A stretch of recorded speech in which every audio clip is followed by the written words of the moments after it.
Assalamualaikum warahmatullahi wabarakatuh.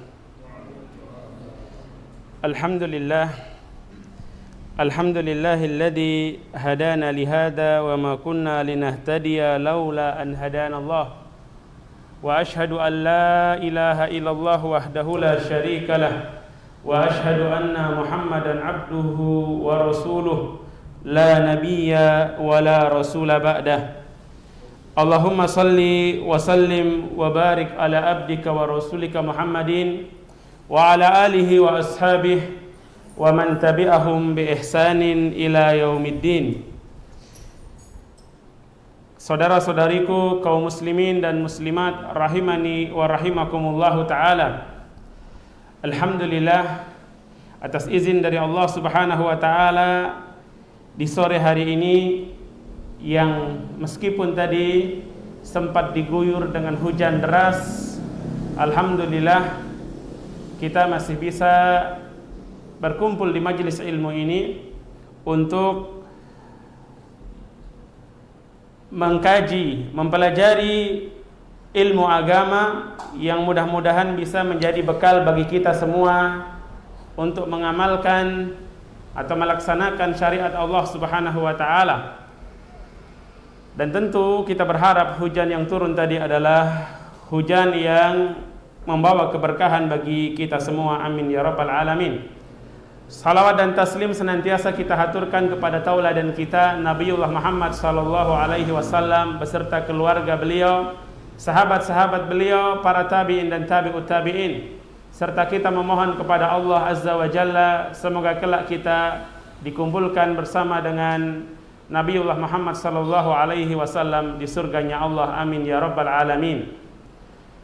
Ayuhal ikhwa azanillah wa iyyakum.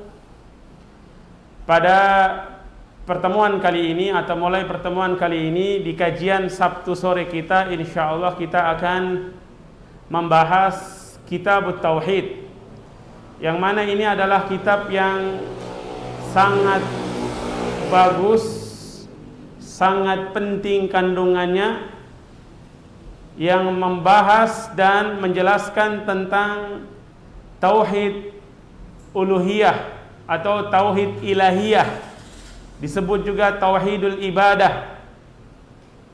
Dan lawan dari tauhid sendiri adalah syirik, dibahas dengan sangat rinci dan dengan pembahasan yang runut, yang sangat baik. Ini adalah buku yang atau kitab yang sangat luar biasa, yang kaum muslimin mengambil manfaat begitu besar dari kitab ini. Kitab yang ditulis oleh Syekh Muhammad bin Abdul Wahhab At-Tamimi rahimahullahu ta'ala.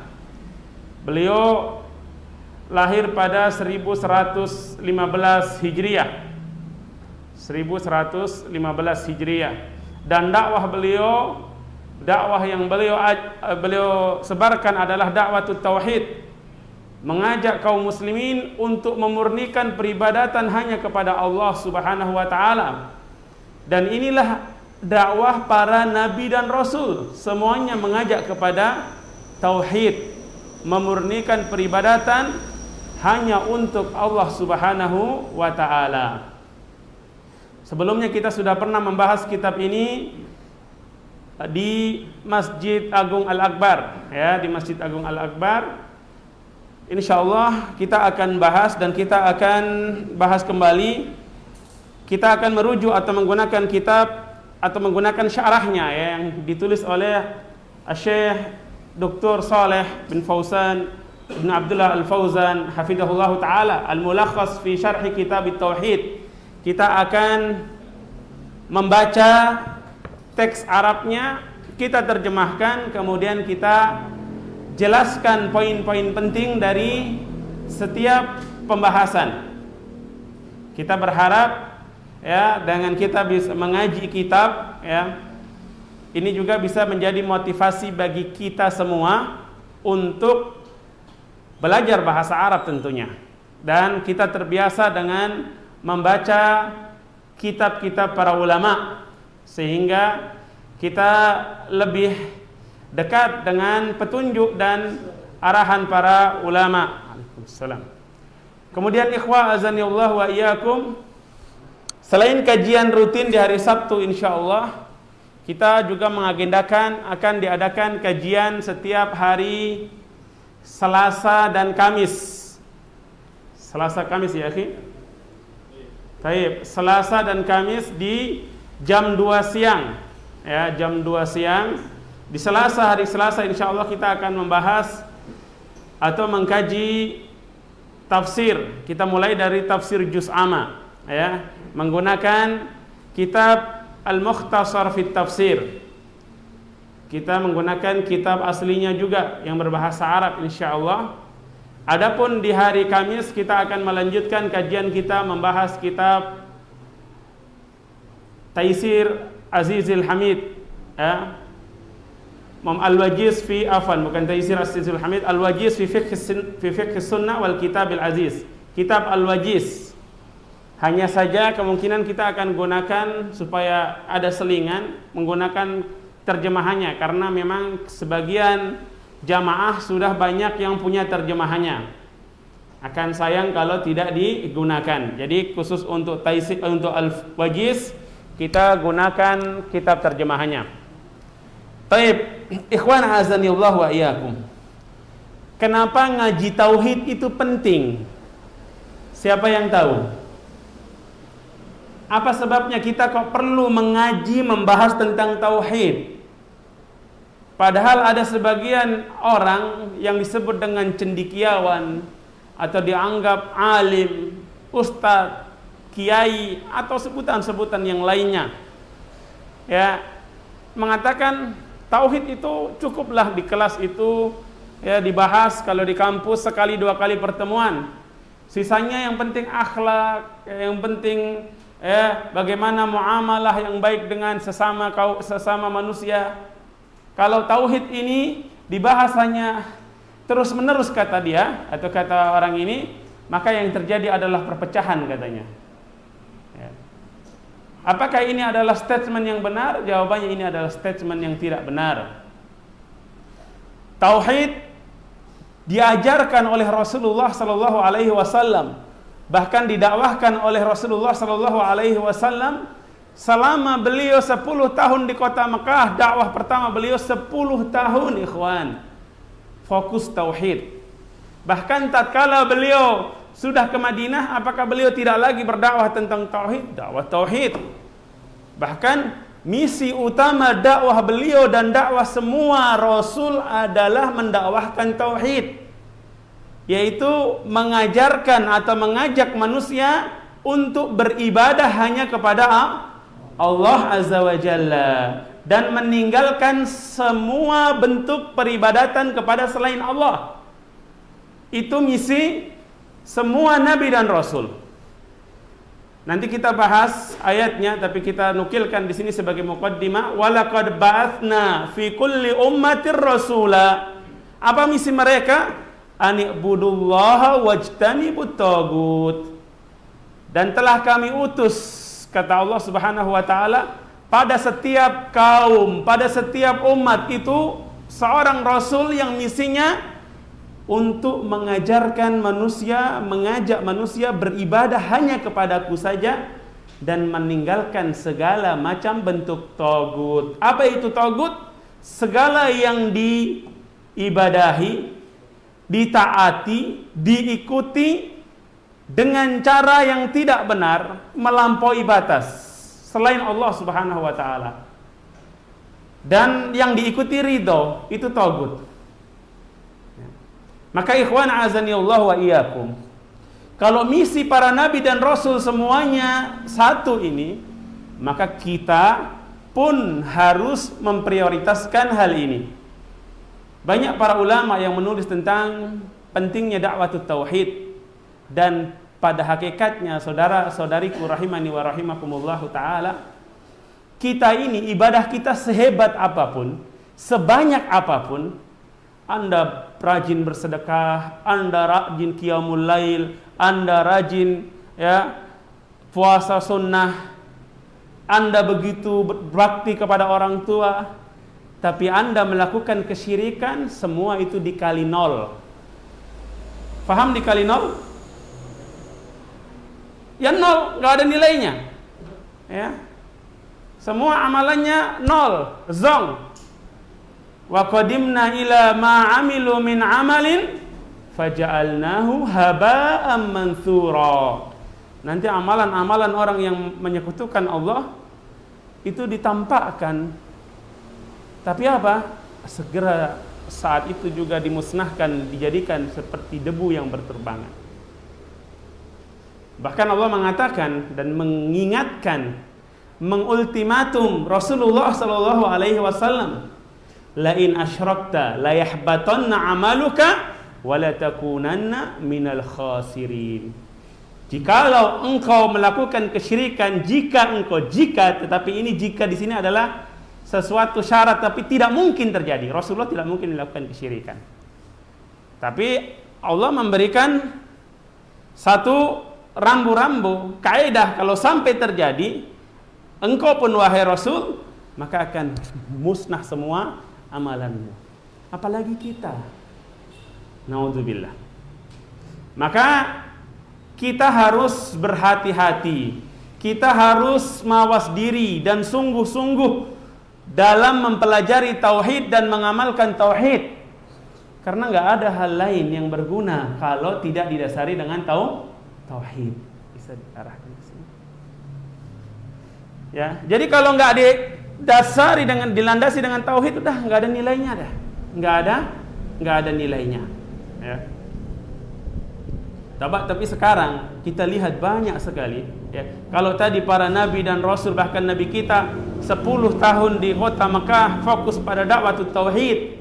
Ini sebagian orang sekarang atau sebagian besar orang masih belum paham tauhid. Banyak enggak orang yang mengucapkan la ilaha illallah Muhammadar Rasulullah tapi masih ya pakai jimat, ya masih ya sering datang ke dukun, sering datang ke kuburan dan berdoa meminta kepada penghuni kubur. Ya. Kalau kita datang ziarah kubur itu masyru', disyariatkan, dianjurkan, tetapi bukan untuk meminta kepada penghuni kubur. Si mayit yang ada di dalam kuburan kita nggak minta, kita doakan dia. Assalamualaikum ya ahlad diyar min qaumin mu'minin aw minal mu'minina wal mu'minat antum sabiqun wa nahnu insyaallahu bikum lahikun nas'alullaha lana wa lakumul afiyah. Kita datang, kita ucapkan salam kepada ya ahlul kubur dengan tadi yang dicontohkan oleh Rasulullah, dan kita doakan diri mereka dan juga diri kita. Berdoa minta pada Allah. Bukan minta wahai ustadz yang ada di dalam kuburan ini, wahai guru saya, wahai kiai, wahai mbah, wahai apa ya, tolong sampaikan doa saya kepada Allah. Tidak. Berdoa Anda langsung minta kepada Allah. Ud'uni astajib lakum. Wa idza sa'alaka 'ibadi 'anni fa inni qarib ujibu da'watad da'i idza da'an. Kalau hamba-hambaku bertanya kepadamu tentangku, kata Allah, aku dekat, kata Allah. Mengabulkan doa, berdoa pada Allah. Ud'uni. Bukan datang ke kuburan ini yang dianggap orang soleh minta supaya didoakan, tidak. Lebih parah lagi kalau dia datang minta kepada penghuni kubur untuk memberikan kebutuhan dia. Wahai ya, yang ada di kuburan sini, apa sebutannya entah ya, saya belum punya istri, tolong berikan saya istri. Wah, ini parah, ini syirik besar. Belum punya anak, tolong karuniakan kepada saya anak. Saya belum dapat kerjaan, ya. Saya belum ini, belum itu. Ini syirik besar. Dan masih banyak yang seperti ini. Ya. Ima yang pertama tadi sebagai perantara atau yang kedua. Ya. Masih banyak lagi kalau dia kesusahan datangnya kepada siapa? Dukun. Melamar anak gadis orang nggak diterima, cinta ditolak, dukun beranak, dukun bertindak, kata dia. Naudzubillah. Ini adalah slogan-slogan yang menyesatkan, dianggap biasa. Dan ini realita di masyarakat. Bahkan ada di sebagian atau di salah satu kota, untuk pemilihan kepala kampung, masing-masing calon itu mereka sudah bawa backup dukun-dukun sakti. Jadi terjadi pertarungan antara dukun-dukun sakti yang membackingi calonnya masing-masing. Ya. Ini terjadi. Masih ada yang percaya dengan penunggu laut ini, penunggu laut itu. Ya. Kalau nelayan dia tidak berhasil atau hasil tangkapan ikannya kurang sedikit, dia harus memberikan sesaji ke laut supaya usahanya diberkahi. Mau Anda potong kerbau, mau potong sapi, potong kambing, potong ayam, bahkan potong semut pun sama, itu syirik. Nanti kita akan bahas. Bahkan ada orang yang masuk neraka gara-gara membuat sesaji dengan apa?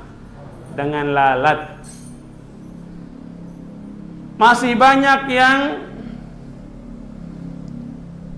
kondisi seperti itu. Susah juga datang kepada, susah juga melakukan kesyirikan, senang apalagi. Maka dari sini kita melihat begitu penting kita untuk belajar tentang tauhid, untuk membentengi diri kita, dan kita ajarkan kepada anak-anak kita, keluarga kita, kepada istri-istri kita, kepada orang-orang yang kita sayangi.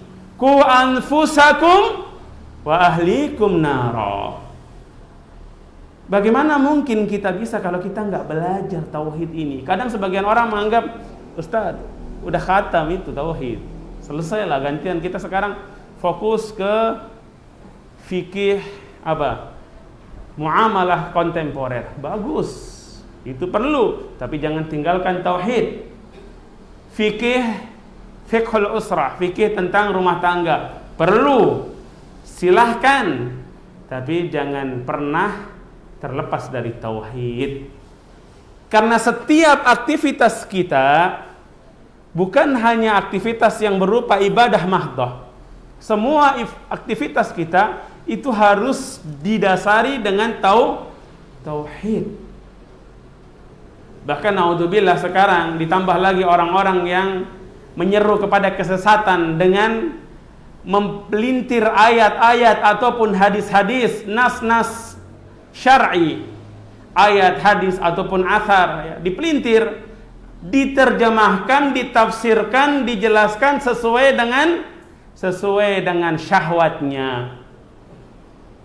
Kata dia, Rasulullah itu berdakwah mengajarkan tauhid, maksudnya adalah mengajak kepada persatuan. Kalau kita bersatu teguh semua apapun agamanya, berarti kita tauhid, masuk surga. Ini pemahaman yang sesat dan menyesatkan. Siapapun yang mengatakan Rasulullah Sallallahu Alaihi Wasallam, kalau itu tujuannya, beliau nggak perlu diusir dari kota Mekah, nggak perlu dikejar-kejar oleh kaumnya untuk dibunuh. Beliau itu diusir, mereka sudah bersekongkol, mereka sudah membuat misi, targetnya membunuh Rasulullah. Orang-orang penduduk Mekah, suku Quraisy yang begitu besar, masing-masing kabilah ngutus satu orang kesatrianya, pemuda yang hebat masing-masing, 100 orang. Karena kalau Nabi Muhammad dibunuh, pasti nanti Bani Hashim akan menuntut balas. Dan Bani Hashim ini suku yang kabilah yang besar, kabilahnya Rasulullah, kabilah besar, ternama dan punya pengaruh. Tapi mereka sudah punya siasat 100. Kalau 100 kabilah, dia nggak akan bisa menuntut kita banyak-banyak. Itu diusir Rasulullah, targetkan untuk dibunuh. Tapi Allah yang menjaga Rasulullah Sallallahu Alaihi Wasallam. Karena apa? Karena Rasulullah mengajak dan mendakwahkan bahwasanya yang namanya tauhid itu tinggalkan semua sesembahan yang disembah oleh nenek moyang kalian. Patung entah Lata, Uzza, Mana dan segala macam bentuknya. Segala macam berhala dan togut itu haram, syirik, harus ditinggalkan. Qul la ilaha illallah tuflihu. Katakanlah, wahai orang-orang Quraisy, la ilaha illallah, tidak ada ilah yang berhak untuk disembah, yang sesembahannya, yang penyembahannya itu adalah penyembahan yang benar, kecuali Allah. Tidak ada, siapapun, apapun bentuknya tidak boleh, kecuali Allah. Ini yang membuat mereka nggak terima. Mereka tidak terima. Kalau tujuannya untuk mempersatukan umat manusia di bawah satu kepemimpinan, ya Rasulullah itu ditawari, ya Muhammad, kata orang utusan orang Quraisy, in aradta mulkan malakna. Kalau engkau ingin menjadi raja, Anda ingin tahta, kami jadikan Anda raja. Kami tidak akan melakukan sesuatu, atau kami tidak akan melakukan perdamaian ataupun peperangan kecuali atas perintah Anda. Itu ditawari. Ditawari. Kalau Anda ingin menikah, mencari istri yang paling cantik, kami akan carikan wanita tercantik di suku Quraisy. Kalau Anda lakukan dakwah ini karena harta, kami akan kumpulkan harta-harta kami jadikan Anda orang yang paling kaya. Kalau Anda ternyata lakukan ini karena ada, waliyadzubillah, mereka mengatakan karena Anda kesambet atau karena Anda sakit, ya, kami carikan orang hebat yang bisa mengobati Anda. Semua dibantah dengan telak oleh Rasulullah.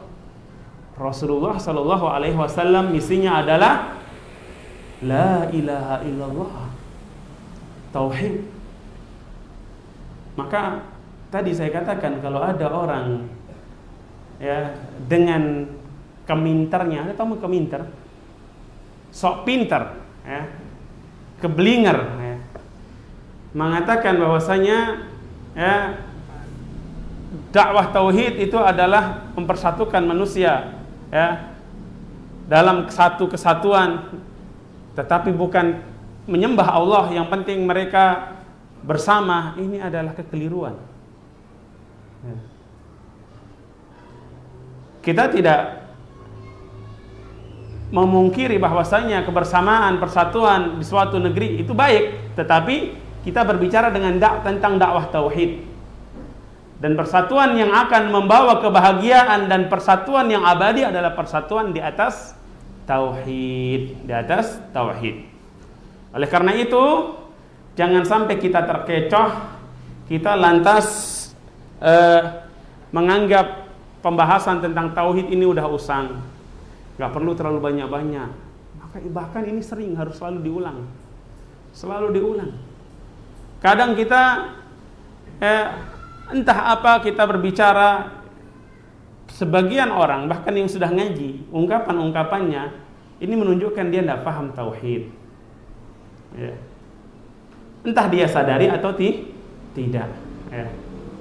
Terkadang menyamakan antara kehendak Allah dengan kehendak selain Allah. Anda sudah membuat tandingan buat Allah. Nah, ini perlu kita bahas tuntas.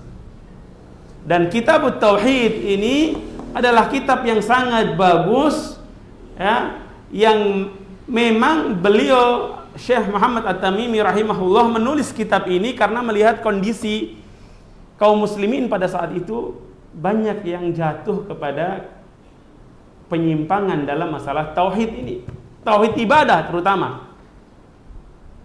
Harusnya berdoa hanya kepada Allah, harusnya meminta hanya kepada Allah, harusnya bernazar hanya untuk Allah. Dia lakukan itu semua untuk selain Allah. Terjadi, maka beliau tulis buku ini tujuannya untuk dakwah. Maka tidak heran buku beliau ini ya Masya Allah diterima, tersebar di seluruh penjuru negeri. Ya, penjuru bukan sekedar penjuru negeri di Saudi, tidak. Kalau kita lihat yang mensyarah, yang membahas kitab ini banyak sekali. Terjemahannya juga banyak. Bahkan adapun syarah yang saya lihat cukup lengkap yang berbahasa Indonesia, ada syarah Ustaz Dr. Firanda Andirja Fidahullah Ta'ala. Beliau sudah menyelesaikan 3 jilid mensyarah kitab ini. Aslinya ceramah yang ditranskrip, tapi Masya Allah ya, itu buku yang luar biasa. Tapi jangan cukup baca buku lantas nggak datang ngaji ya. Baca juga nggak tahu datang, supaya kalau nggak jelas bisa ditanyakan ya. Belajar harus diimbangi, membaca, mendengar, bertanya ya. Kalau menjadikan buku saja sebagai sumber utama tanpa bertanya, tanpa bimbingan guru, kata pepatah Arab ya, atau orang-orang Arab dulu, orang bijak tentunya ya, bukan Arab bahlul ya. Mereka mengatakan ya, man kana syaikhuhu kutubuhu ghalaba khata'uhu shawabah.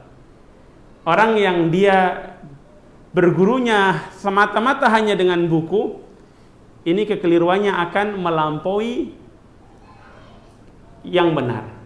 Salahnya akan lebih banyak daripada benarnya. Ini terutama bagi para pemula. Bagi para pemula.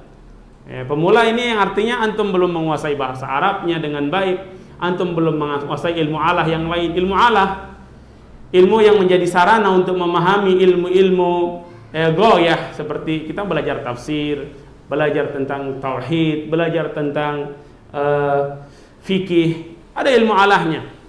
Ada belajar usul, belajar bahasa Arab, usul, ada usul tafsir, usul fikih, usul hadis, dan seterusnya. Belajar.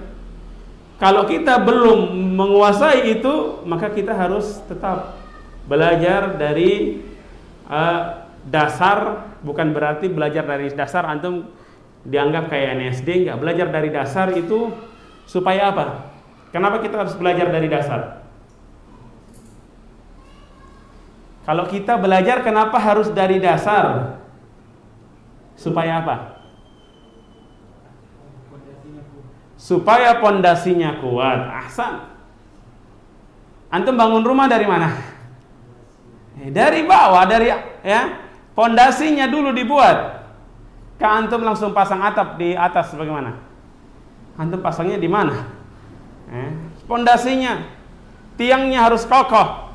Ya. Kalau antum tiang asal-asalan, yang penting nanti interiornya, furniturnya bagus segala macam, sehari bagus baru antum lagi senang, bro, amrot. Dan sekarang kebanyakan talabatul ilm belajar itu sekedar sesuai dengan selera. Akhirnya tidak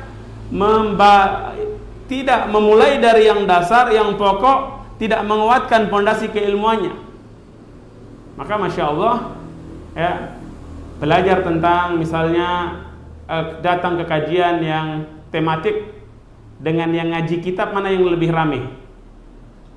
Tematik. Apalagi kalau pembahasannya tentang pernikahan, apalagi poligami ya. Yang masih jomblo juga semangat, padahal satu aja belum ya. Aneh ini ya. Begitu tauhid, alhamdulillah ini banyak ya. Mudah-mudahan ya, istiqomah kita ya. Jadi kita mulai dari yang dasar sebagai pondasi agar kuat, kita tidak terombang-ambingkan dengan fitnah, dengan syubhat ya. Kita berada di akhir zaman yang syubhat itu menghantam kanan kiri kita, enggak ya. Kalau kita enggak punya pondasi yang kokoh, kita akan mudah ikut arus. Kalau yang diutamakan hanya sekedar casing, kelihatannya mantap, nanti lama-lama jadinya seperti apa? Seperti es batu antum. Es batu itu keras kah? Kokoh. Ya, antum pukul sakit kan? Dia seakan-akan kita ini kokoh kuat. Dia tidak tahu ketika dia mengarungi dunia, mengarungi medsos misalnya. Apalagi sekarang hampir semua orang hidup di dunia medsos. Bahkan kehidupannya, kesehariannya lebih banyak di medsos daripada di dunia nyata. ya. Itu dia masuk ke sana ibarat es batu yang dicelupkan ke laut. Es batu masuk di laut, tersisa habis, ya. Kelihatannya awalnya keras kokoh, tapi habis. Baik ikhwan, azanillahu wa iyyakum. Karena maghrib kita jam 6:10 ya, kurang lebih. Kita akan selesai kajian tepat jam 17.30 insyaallah. Jadi pembahasannya kita lanjutkan sampai 15 menit lagi. Kemudian setelah itu yang mau bertanya memang silahkan ditulis ya, terutama yang akhwat, umahat, atau kalau ada yang menyimak melalui FB boleh juga nanti dituliskan pertanyaannya, yang bisa tentu saya jawab insyaallah, yang saya nggak tahu ya Allah taala a'lam. Taib, itu sebagai muqaddimah ya. Belum lagi kalau kita lihat masih banyaklah bentuk kesyirikan. Intinya kita perlu belajar dan mendakwahkan tauhid ini ya, dan diamalkan tentu. Baik, kita mulai saja. Antum bisa share di itu enggak? FB, enggak bisa ya? Share screen nggak bisa karena bukan ini ya, bukan Zoom. Taib. Kalau mau ngikuti ada file PDF-nya sudah di-share. Tabanas.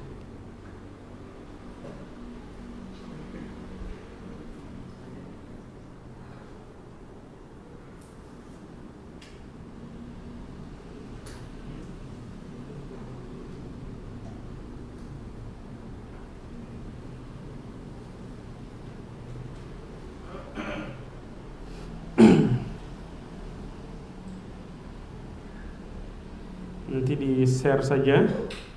Taib.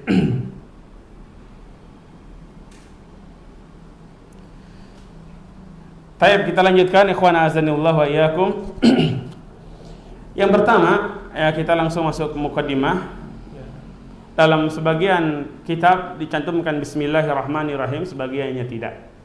Ya, umumnya para ulama mengawali dengan basmalah ini untuk mencontoh, meneladani kitabullah di awal-awali bismillahirrahmanirrahim. Setiap surat diawali dengan bismillahirrahmanirrahim. Begitu juga Rasulullah ketika menulis surat kepada raja-raja ya, atau kepada pemuka-pemuka kaum yang lain ya, beliau mulai dengan bismillahirrahmanirrahim. Bismillahirrahmanirrahim. Kalau tulis chat WhatsApp gimana? WA. Kalau WA pakai salam atau bismillah? Kalau dia muhadatsa wallahu taala alam boleh pakai bismillahirrahmanirrahim. Tapi kalau dia chat yang berbalas langsung, orang menggunakan assalamualaikum warahmatullahi wabarakatuh pun tidak keliru. Kadang ada yang mutasyaddid, pokoknya harus bismillah. Kalau bismillah lengkap, bismillahirrahmanirrahim. Itu menulis surat. Ya. Sekarang antum anggap itu sebagai surat atau apa? Chatting ini kan dia memang bentuknya tulisan, tetapi dia langsung sama dengan antum, dia berjawab langsung. Beda dengan surat yang modelnya dulu lama gitu. Wijhan nadar. Hal ini orang yang menganggap dia surat silahkan. Ya. Sama halnya dengan antum telepon. Ya. Makanya kemarin ada yang tanya kan, Ustadz, kalau ada yang jawab, ada yang salamnya bismillahirrahmanirrahim, jawabnya gimana? Itu bukan salam ya. Nggak perlu dijawab lah. Bismillahirrahmanirrahim, masa antum jawab alhamdulillahirabbil alamin ya. Kalau dia bismillahirrahmanirrahim, saya nikahkan ya, Anda ya, jawabannya saya terima. Kalau bismillahirrahmanirrahim saja ya udah. Kalau dia assalamualaikum, jawabnya waalaikumsalam. Tayyib. Kitabut Tauhid. Wa qaulillahi ta'ala wa ma khalaqtul jinna wal insa illa liya'budun. Tentu ini perkataan muallif ya. Qala al-muallif rahimahullahu taala, Kitabut Tauhid wa qaulillahi ta'ala wa ma khalaqtul jinna wal insa illa liya'budun. Kitab at-tauhid, kitab tauhid. Kitab secara bahasa ya, dari kata yaktubu kitaban, menulis atau tulisan. Yang dimaksud di sini yang tertulis, yang terkumpul. Dalam tulisan yang terkumpul itu namanya kitab. At-tauhid berarti ini menjelaskan kitab ini membahas tentang tauhid, terutama tauhid uluhiyah atau tauhidul ibadah. Meskipun ada disinggung tauhid rububiyah, tauhid asma wa sifat, ya nanti kita jelaskan. Ya. Kitab tauhid dan tauhid ini, ya, tauhid sendiri itu berasal dari kata wahada yuwahidu, ya. Atau kita baca dulu syarahnya, ya, ada di sini insyaallah, baru nanti kita jelaskan. Qala Asy-Syaikh Shalih Al-Fauzan hafizahullah taala, mawdu' hadzal kitabi bayanut tauhid alladhi awjabahu Allah 'ala ibadihi wa khalaqahum li ajlihi wa bayanu ma yunafihi minasyirkil akbar aw yunafi kamalahu al-wajiba awil mustahabba minasyirkil asghari wal bid'ah. Baik, kata beliau hafizahullah taala, Syekh Shalih Al-Fauzan menjelaskan pentulisan Syekh Muhammad At-Tamimi rahimahullah yang mengatakan kitabut tauhid wa qaulillahi ta'ala wa ma khalaqtul jinna wal insa illa liya'budun, dan firman Allah Subhanahu wa taala, tidaklah aku menciptakan jin dan manusia kecuali untuk beribadah hanya kepadaku. Kata beliau, maudhu'u hadzal kitab, pembahasan buku ini atau kitab ini, ya, pembahasan atau tema kitab ini adalah bayanut tauhid,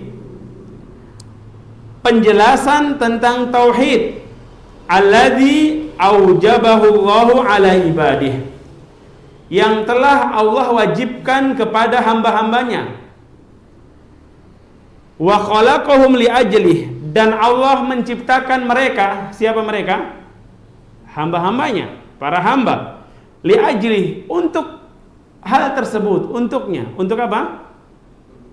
Untuk beribadah hanya kepada Allah, untuk tauhid.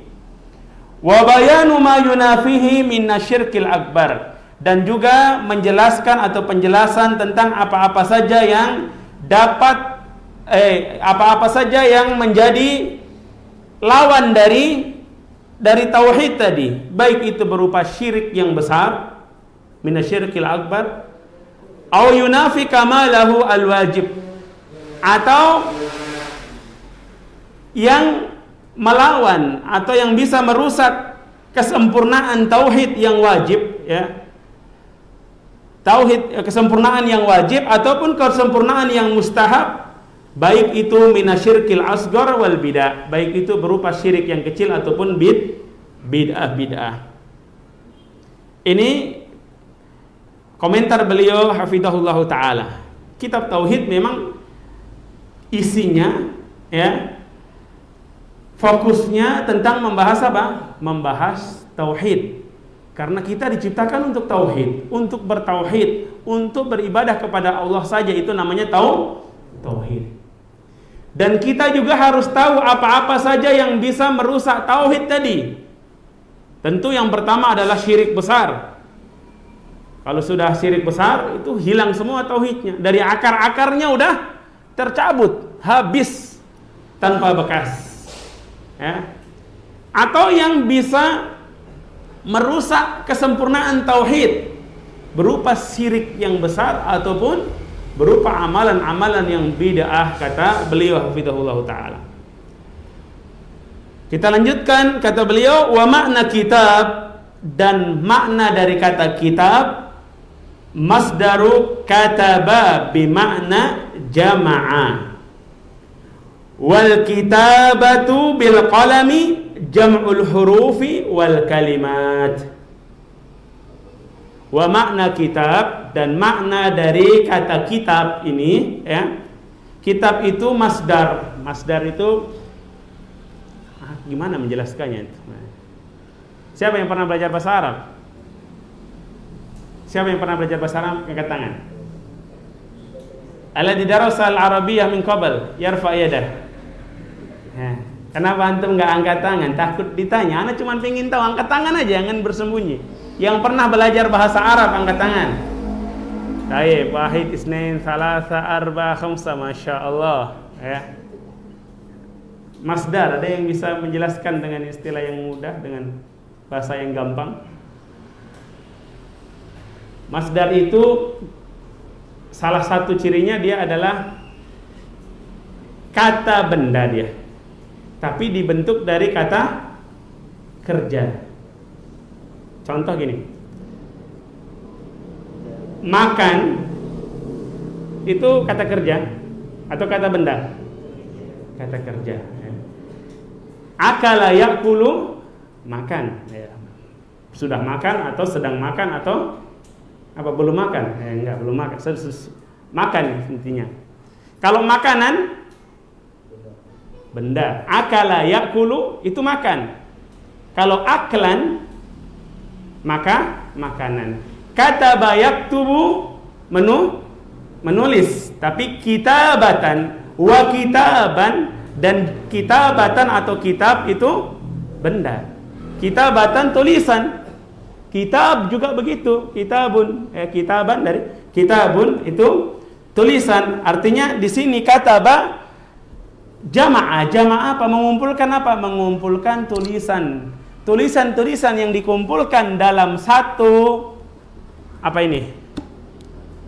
Satu buku. Ini namanya kitab. Setelah tulisan-tulisan ketika dia dikumpulkan jadilah kitab. Paham? Baik. Wat tauhid, kataba ya. Kataba tadi beda dengan ini. Baik, kita lanjutkan. Wat tauhid masdaru wahadahu. Masdar wahada yuwahhidu tauhidan. Wahada yuwahhidu itu adalah apa? Kata kerja yang atau fi'il. Sebagian orang mengatakan kata kerja itu bukan fi'il. Fi'il itu bukan kata kerja saja, Ustaz. Kita ketika menjelaskan ke orang dengan bahasa perantara yang mudah difahami. Nah, kalau antum katakan kata kerja, fi'il ya, kalimatun dalat ala ma'nan waqtaranat bizaman. Antum terjemahkan lagi. Fi'il itu adalah kata yang memiliki makna dan ada kaitannya dengan waktu. Yang nggak pernah bahasa Arab ngerti. Pertama kali belajar bahasa Arab antum katakan itu. Al-fi'lu madalat ala ma'nan wa lam yaktarin bi zaman. Fi'il adalah kata yang memiliki makna tanpa ada kaitannya dengan waktu. Pulang dia, ini apa ini maksudnya ini ya? Jadi yang dia mudah, yang kalau antum bilang fi'il itu apa? Kata kerja, ngerti kata kerja? Ya ngerti, orang Indonesia tahu kata kerja itu apa. Pekerjaan yang antum paling sukai? Makan, apalagi tidur, apalagi main futsal, apalagi itu pekerjaan yang paling disukai. Ngegosip juga pekerjaan. Ngegosip pekerjaan juga ya. Gantilah pekerjaan yang paling sukai, ibadah, berzikir, istighfar, ya, menuntut ilmu, itu pekerjaan. Ya. Kata kerja itu bukan berarti harus bilang Ustaz pekerjaan kok kita nggak digaji. Antum itu salah lagi, itu orientasinya gaji ya, salah lagi. Ya. Baik, kita lanjut.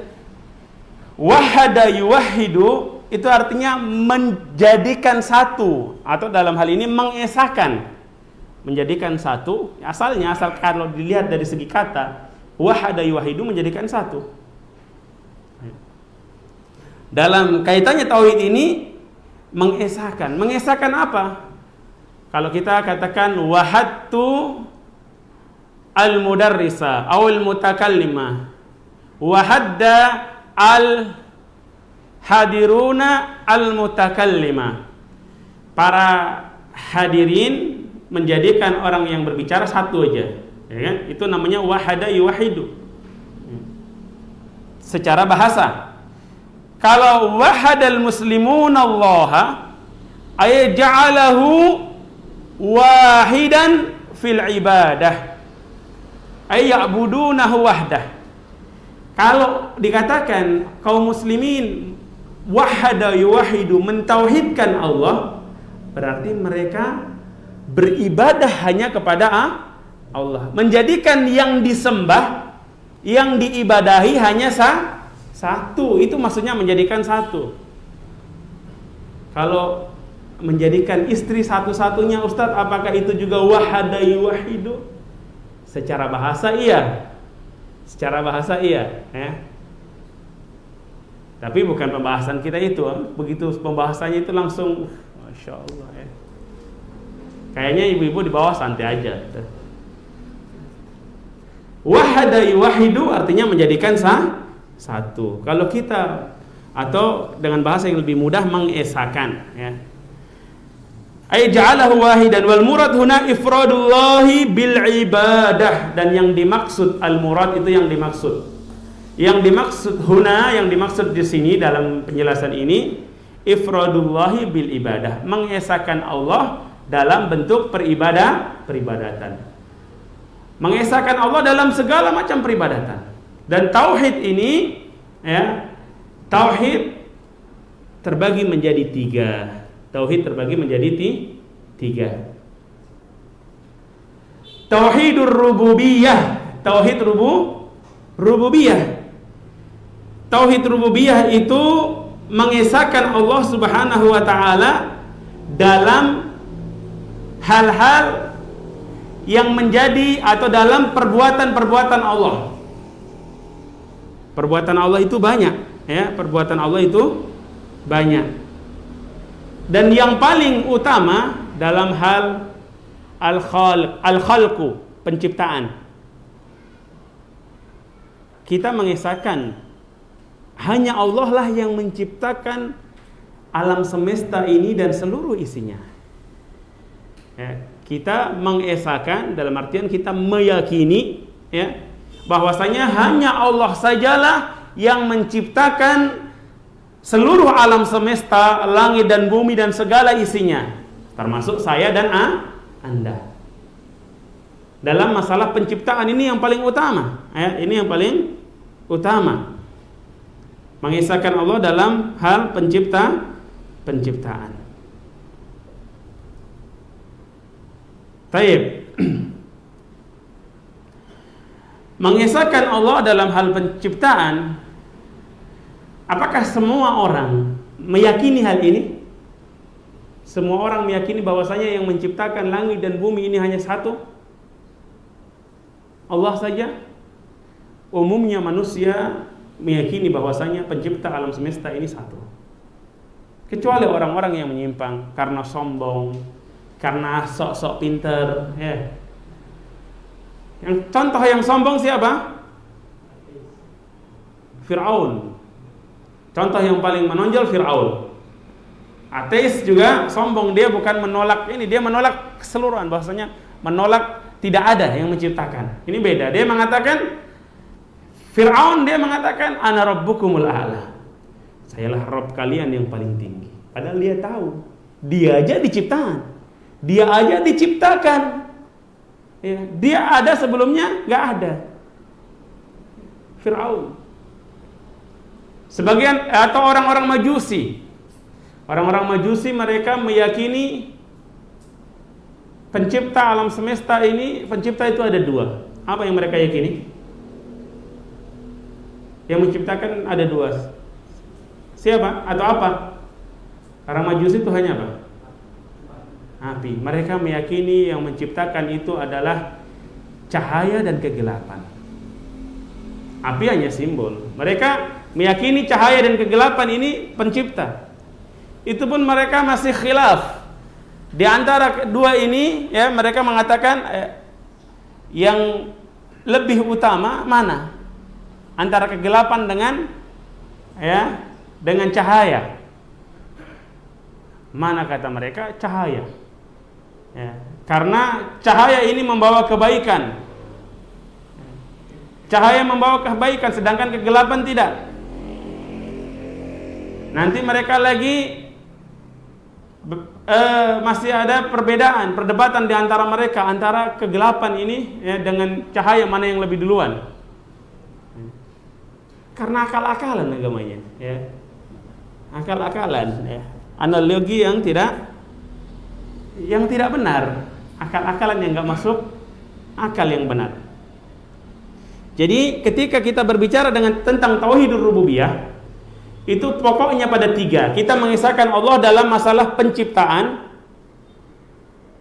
kemudian al-mulk, penguasaan. Kalau Allah yang menciptakan berarti Allah yang menguasai, Allah yang memiliki. Yang menciptakan Allah, antum yang mengatakan saya yang punya. Kemudian yang ketiga, at-tadbir, dalam masalah mengatur dunia ini dan segala isinya. Terkait tentang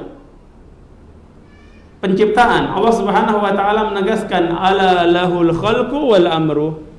Masyaallah, sudah hampir habis waktunya. Ala lahul khalqu wal amru. Ketahuilah bahwasanya hanyalah milik Allah, hanyalah Allah yang menciptakan, dan Allah lah yang memiliki semuanya, memiliki keputusan. Kemudian dalam ayat yang lain Allah mengatakan hal min khaliqin ghairillahi yarzuqukum minas sama'i wal ard. Adakah pencipta lain selain Allah yang memberi rizki kepada kalian dari langit ataupun dari bumi? Tidak ada jawabannya. Tidak ada. Kemudian terkait tentang ifradullahi bil mulk. Yang pertama tadi penciptaan, yang kedua al-mulk. Al-mulk itu kepemilikan, ya, bukan hanya raja. Raja itu memiliki tapi tidak menguasai seluruhnya, kan? Kepemilikannya terbatas. Tapi Allah memiliki semuanya. Walillahi mulkus samawati wal ard. Kemudian dalam masalah tadbir, ya, pengaturan, Allah yang menurunkan rizki, Allah yang mengatur turunnya hujan semuanya, ya. Allah yang mengatur malaikat siapa yang diberi amanah tentang hal ini, ya. Semuanya adalah Allah Subhanahu wa taala. Kemudian kita akhiri dengan satu dalil akli, dalil yang kita bisa menggunakan nalar, bahwasanya yang menciptakan, kalau yang menciptakan hanya satu, maka pemiliknya pun hanya satu, Allah Subhanahu wa ta'ala yang menguasai. Kemudian yang berhak mengatur semuanya juga Allah. Seandainya ada 2 Tuhan yang menciptakan, apalagi kalau sebagian berkeyakinan ada Tuhan yang tugasnya menciptakan, yang satu tugasnya merusak, ada lagi yang tugasnya menjaga. Wah, ini lebih parah lagi, repot. Nah, kira-kira gimana? Pasti masing-masing, kalau ada 2 saja yang masing-masing menciptakan, masing-masing ingin, ya, ingin berserikat atau ingin punya kekuasaan sendiri-sendiri. Kekuasaan sendiri-sendiri, dia mengatur sendiri. Ya, ciptaan saya, ini saya punya, ya. Kalau tidak dia ingin menguasai semuanya, pasti terjadi apa? Benturan. Maka harus, siapa yang menang, ya. Kalau salah satu kalah, satu menang, berarti yang menang dialah yang berkuasa. Kalau dua-duanya kalah, dua-duanya nggak layak jadi Tuhan, ya. Dan ini ditegaskan oleh Allah Subhanahu wa taala dalam Al-Qur'an. Antum bisa lihat di dalam surat Al-Mu'minun ayat 91. Kata Allah Subhanahu wa taala, "Mattakhadallahu min walad wa ma kana ma'ahu min ilah. Idzal ladhahaba kullu ilahin bima khalaqa wa la'ala ba'duhum 'ala ba'd." Allah Subhanahu wa taala tidak pernah memiliki anak. Allah tidak menjadikan anak, tidak punya anak. Allah tidak punya sekutu, tidak butuh partner, ilah yang lain. Seandainya ada, maka masing-masing akan mengambil, kata Allah. Ya, masing-masing akan pergi dengan ciptaannya, dan pasti yang satu ingin menjadi lebih unggul dari yang lain. Maka hancurlah dunia ini. Tapi tidak. Ini menunjukkan bahwasanya pencipta, penguasa, dan yang mengatur dunia ini hanyalah Allah Subhanahu wa taala. Ini sebagai muqaddimah, mudah-mudahan kita juga lebih semangat dalam talabul ilmi. Kita tadi mulainya agak terlambat, ya, karena ada sedikit permasalahan teknis, tentunya dimaklumi saja. Mudah-mudahan ke depan bisa kita mulai tepat jam 4.15 sehingga masih ada waktu yang lebih leluasa. Taib. Masih ada 5 menit. Jika ada pertanyaan kami persilahkan. Saya cek dulu yang hadir dulu ya. Di akhwat mungkin ada pertanyaan. Kalau ada ikhwan yang bertanya silakan. Ikhwan kayaknya sudah jelas. Taib, barakallahu fiik. Ini ada pertanyaan dari akhwat. Ustaz, apakah perkataan usaha tidak mengkhianati hasil salah satu bentuk kesyirikan? Taib. Allah Ta'ala a'lam bisawab. Kalau dia mengatakan seperti ini, bahwasanya sudah suatu kelaziman dan itu harus setiap saya berusaha pasti saya akan mendapatkan hasil yang sesuai dengan usaha saya, tanpa ada campur tangan, dan dia lalai bahwasanya itu Allah yang menentukan, maka ini bisa jatuh kepada kesyirikan. Ya, tapi terkadang orang banyak mengutarakan slogan nggak paham, maka ngaji supaya paham. Ya, bahkan ungkapan-ungkapan yang lain juga seperti itu. Maka ungkapan seperti ini hendaknya dihindari, karena dalam realita tidak selamanya usaha itu ya sama dengan apa? Hasil. Saya contohkan. Kita jualan. Saya ada sedikit jualan juga, ya, buku apa. Kadang saya semangat iklanin, nggak pernah iklanin ini ya, tapi lewat status medsos. Ini mungkin sebagian, Ustadz kok statusnya itu terus gitu kan, jualan terus, nggak apa-apa. Tapi kan Ustadz dakwah juga. Ya. Status antum dakwah bagus, ya, tapi jangan paksa. Ustadz juga statusnya harus dakwah terus. Ya. Kan antum kalau disuruh dakwah gantiin Ustadz di depan bisa, alhamdulillah. Nggak bisa. Ya. Taib. Kadang kita dengan iklan sana buat sini sudah bagus, sudah ini, masya Allah. Kadang dapat, kadang ada yang beli, kadang tidak. Kadang nggak iklan sama sekali, tiba-tiba ada yang kontak teks. Ustadz, saya mau beli buku, saya mau beli barang. Saya sudah transfer 20 juta. Alhamdulillah. Itu nggak ada usaha yang real dari kita. Ya. Kita tugasnya menyempurnakan ikhtiar ya. Kalau kita ini kita berusaha dan berdoa ya. Tapi jangan selalu menganggap bahwasanya usaha kita ini yang menjadikan hasil kita, masya Allah. Ya, kita berhasil nih karena usaha saya. Ini sombong. Ya, paling tidak dia ujub dengan dirinya. Antum tahu Qarun? Qarun itu orang yang kaya raya. Ketika dia merasa berprasangka seperti tadi, innama utituhu ala ilmin indi. Saya dapat harta banyak ini karena saya pintar bekerja, saya usahanya hebat. Saya punya link sana sini, saya punya ini. Hati-hati ya, akhi. Akhirnya Allah tenggelamkan dia dengan seluruh harta yang dia miliki, naudzubillah. Ya. Kita tidak memvonis dia itu langsung syirik, ya. Kita ajarin, kita katakan, ya akhi, ini tidak selayaknya seorang mukmin mengatakan seperti ini.